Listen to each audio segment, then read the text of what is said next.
the rostrum as he approaches, just to give us his quick look at the future we aspire to.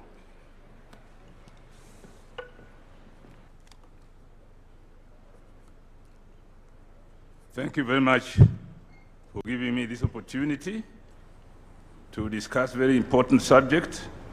Your Excellency, the President of the Republic of Kenya, Dr. William Samoei Ruto, Your Excellency, the Deputy President, Excellencies, Governors, distinguished Cabinet Secretaries, Members of Parliament, representatives of the private sector, academia, faith-based organizations, and civil society, distinguished guests, our dear friend, Dr. Hino, Professor Hino, who has been with us for a week now and who knows Kenya very well and has been working with us very closely on visioning the development of Kenya.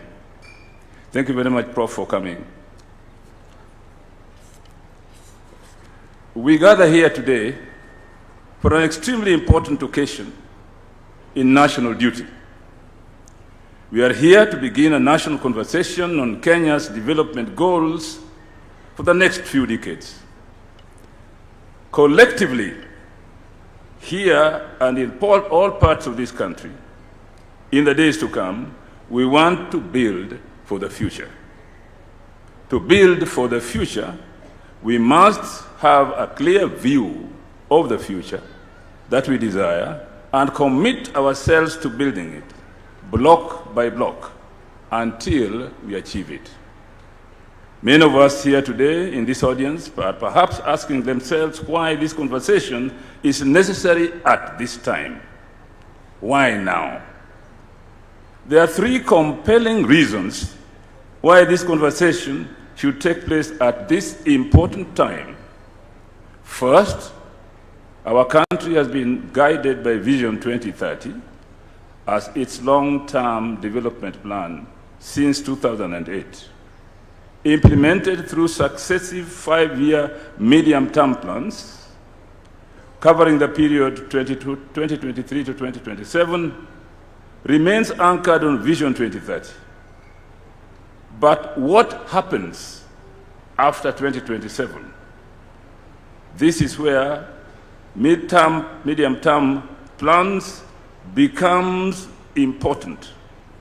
If Kenya simply develops another 5-year plan without first agreeing on the country's long-term destination beyond 2030, our planning process risks becoming another cycle of programs and projects without a sufficiently clear national direction. Vision 2030 was intended to transform Kenya into a newly industrializing middle-income country, providing a high quality of life to all its citizens in a clean and secure environment. With 2030 now just around the corner, it is necessary to take stock of how far we have so far come. Some of the challenges that Vision 2030 was designed to address have been substantially addressed, while others remain unresolved or become more complex.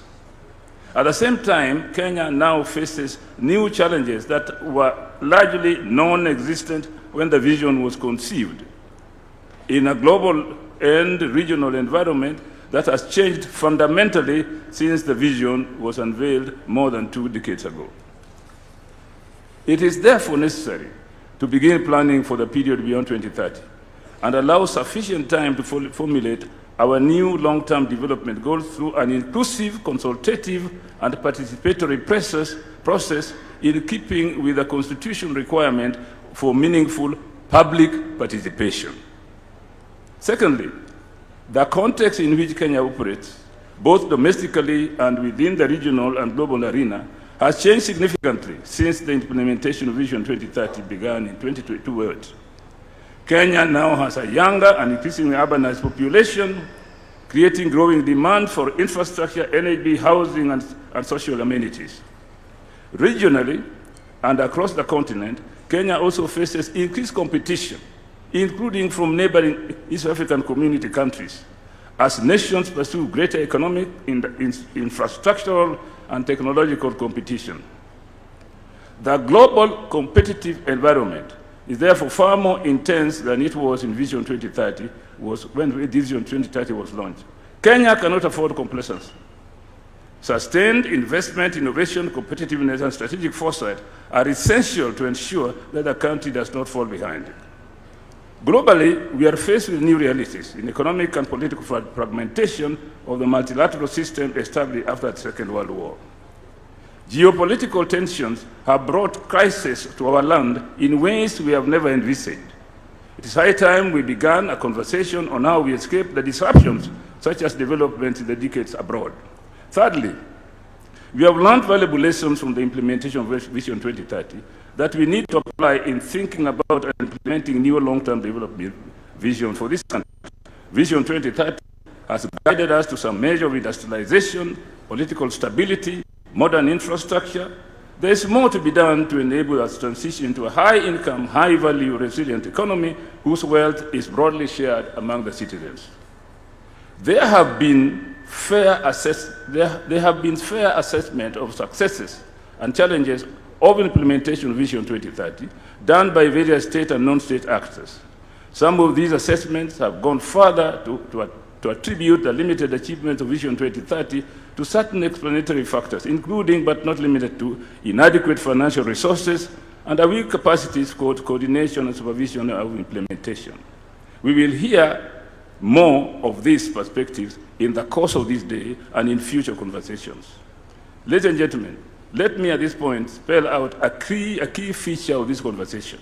First, it must remain a national and an inclusive conversation about Kenya. Despite the fact that general elections are due in just about a year, this conversation is not about the next general elections. Indeed, one of the lessons that Kenya must learn from the countries that achieved socioeconomic transformation in recent history, in Asia, for example, is that long-term development goals must not be disrupted by electoral cycles and the political leadership that such elections bring up from time to time. Your Excellency, ladies and gentlemen, it is important to note that we do not have a plan yet at this time, except for some guidelines on how to produce it. This meeting is therefore the first step in a journey that must not be rushed. Let us give ourselves reasonable time to have an inclusive conversation among Kenyans regarding the future of our nation. Let us join this national conversation with open minds and a shared sense of purpose to imagine and craft our collective future as one Kenyan people and build consensus on how best to achieve our national goals for shared prosperity. Thank you very much.